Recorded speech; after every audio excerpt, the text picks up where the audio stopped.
especially am thrilled to be in the district of Congresswoman Marcia Fudge. And into the city of Mayor Frank Jackson. And to have the county executive here, County Executive Armand Bayadish, where are you? And my great friend of so many years, Congressman Tim Ryan. I am also pleased to be here with all of you, to have this opportunity to talk about the campaign and the fact that this will be a busy week here in Ohio. We are so excited to have the campaign building across this state. And this campaign is about building a future where every American can live up to his or her full potential, no matter where you come from, what you look like, or who you love. Now, I believe this with all my heart because it's the only way for America to live up to its full potential if every American has the chance to live up to his or hers. Now, I know we have a long way to go.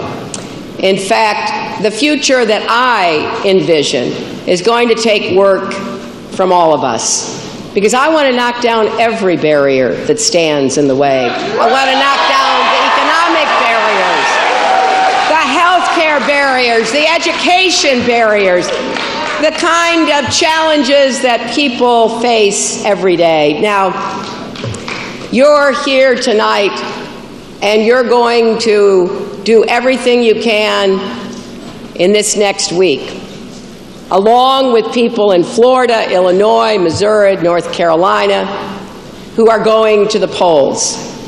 I hope you make your voice and your vote count too. This has been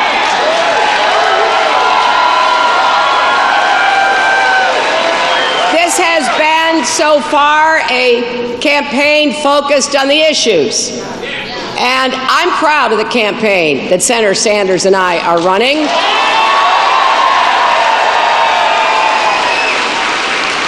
We have our differences, which you can see when we debate, but I'll tell you what, those differences pale in comparison to what's happening on the Republican side. Every time you think it can't get any uglier, they find a way. And as the rhetoric keeps sinking lower, the stakes in this election keep rising higher. Now, running for president shouldn't be about delivering insults. It should be about delivering results for the American people.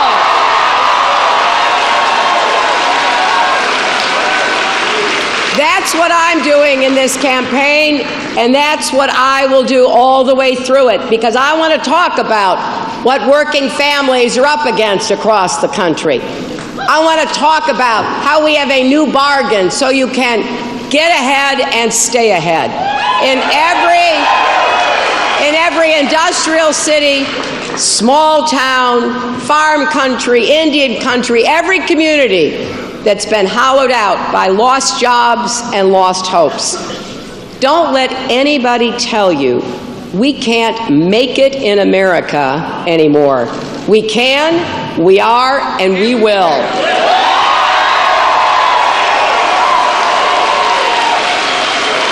But in order to do that, we can't be talking about building walls or turning the clock back. We have to build on what made America great in the first place, our energy and optimism, our openness and creativity. Nobody works harder than Americans. Nobody innovates better. Nobody dreams bigger. And if we work together, I know America will outcompete anybody, anywhere in the world and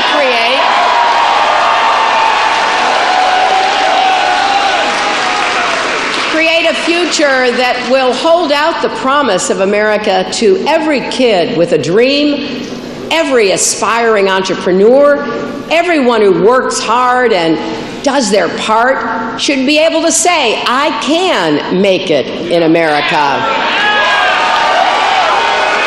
But to get there, my friends, we do need a real strategy. We have to invest in core American strengths. You know, I voted for the rescue funds that saved America's auto industry when it was on the brink. And as president, I'll always stand by our auto workers and automakers, but I'll also invest in manufacturing and small business and clean energy. I've set some big goals. I want us to install 500 million more solar panels and then enough clean energy to power every home in America, all within the next 10 years. And let's start creating more good jobs that can't be outsourced by repairing our failing infrastructure, including all the dangerous water pipes, not only under Flint, Michigan, but under a lot of American cities. You know, Jackson, Mississippi has a lead problem. So does Cleveland, Ohio. More than 14% of Cleveland's kids have been exposed because of lead in paint. So we have problems in the paint, in the soil, in the water. And I want to stand right here in Cleveland and tell you, as your president, if I'm so fortunate enough to be in that office next year,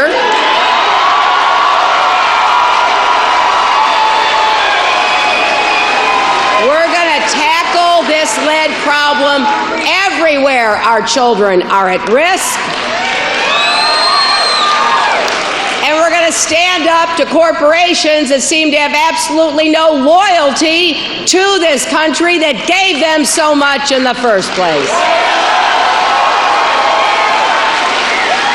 Look at Nabisco, laying off 600 workers in Chicago, moving a production line out of the country, even though the company has long received tax breaks from the state of Illinois. Now, they have no problem taking taxpayer dollars with one hand and giving out pink slips with the other. Look at the Eaton Corporation here in Ohio. They get millions of dollars in tax credits and government contracts to make electrical equipment. But that hasn't stopped them from using accounting tricks to move their headquarters overseas and avoid paying their fair share of taxes here at home. Now they're shutting down a factory in Berea, eliminating more than 100 jobs, moving that work out of the country. And to top it off, they gave their CEO a payout worth more than $11 million. Now, we should make corporations pay for these so-called inversions with a new exit tax. I want companies to know if they walk out on America, they're going to pay a price.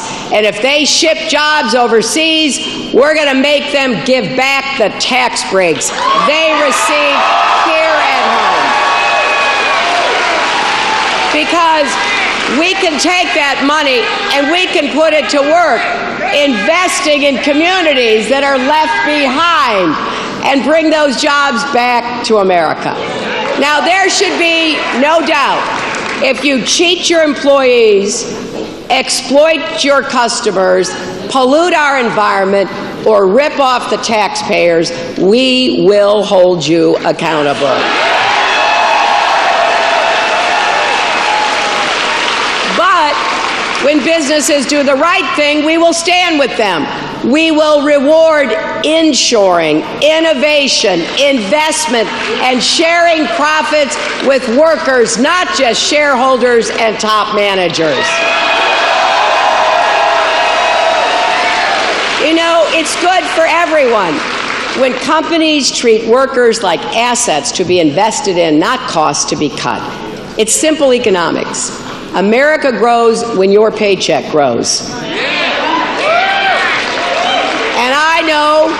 I know the idea of corporate patriotism might sound quaint in an era of vast multinationals, but that's exactly what we need, because we really are all in this together. So we need to work together to break down all the barriers holding back our families and our country. And don't you think we've waited long enough for quality, affordable child care and paid family leave?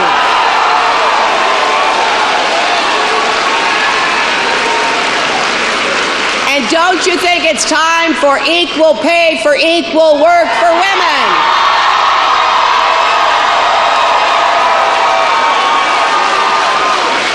I sure do. And let's break down the barriers that stop our children from getting the quality public education they need and deserve. Every child should have a good school and a great teacher, no matter what zip code they're from. And let's break down the barriers so that all our students can graduate from college debt-free.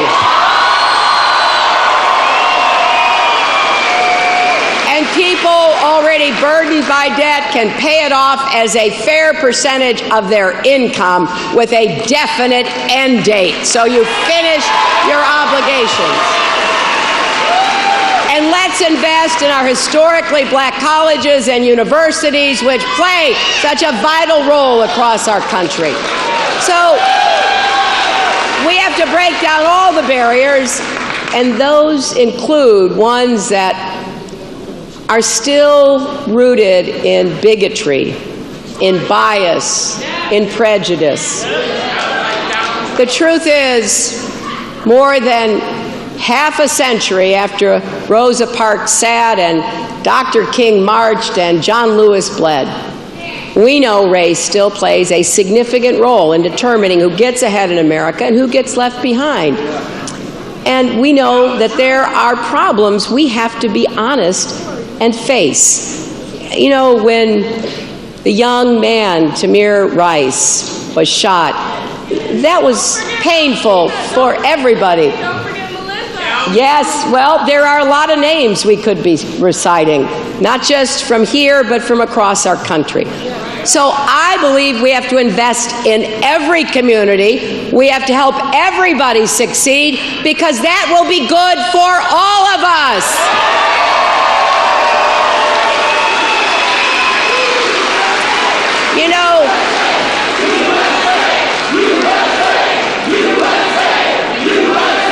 You know, Ohio's been very important in our history. You've given us a lot of trailblazers right here from Cleveland, and one or two that I knew and really cherished were Lou Stokes and the late, great Stephanie Tubbs Jones. People who were successful, people who really did so much for this community and for this state and indeed for our country. And I am proud that they were my friends. And I am proud that we have leaders like the ones I mentioned earlier who are helping us move into the future. But here's what I want you to know. When you run for an office like this, it's a leap of faith. And what's important is we've got to focus on how we bring our country back together. You know, the divisiveness, the mean-spiritedness, that's not going to move us forward. We need to stand united. Trying to divide us between us and them, it's wrong. It goes against our most cherished values.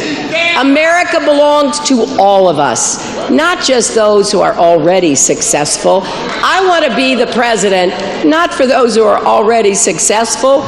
They don't need me. I want to be the president for the struggling and the striving, for people who have a dream and who are looking for a way to achieve that dream. And we we've got to resist forces trying to drive us apart, whether they're political forces or economic forces. There are a lot of them out there. They seem to have forgotten what made us great in the first place. You know, America is great. We don't have to make it great.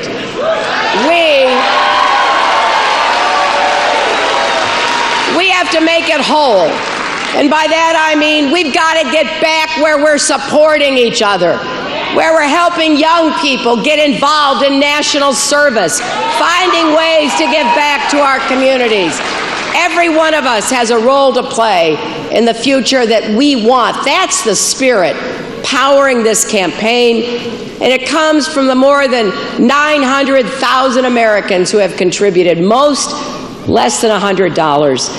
It comes from Ernesto, a college student in Defiance, Ohio.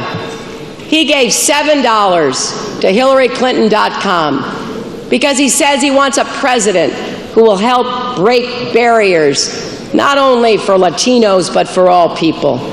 It comes from Liza in Texas, whose child has Down syndrome. Money's tight, she says, but she sent me $20 because she wants to unify our country and open up more opportunities for everyone, including for precious children like hers. I want you to join this campaign. Please go to HillaryClinton.com or text JOIN at 47246. When I get a note like I did from these two people, and when I meet so many across the country who, yes, they have the struggles in their own lives, but they still find it in their hearts to help others, I know that's the people we are. We are better than what we are hearing in the political rhetoric of this time. We are better than what we are being offered by the Republicans. I've seen the young people in Flint, Michigan working to help and heal their community. I've met entrepreneurs across this country in city after city who are starting small businesses. And I've met mothers who've lost their children to gun violence. They're turning their mourning into a movement.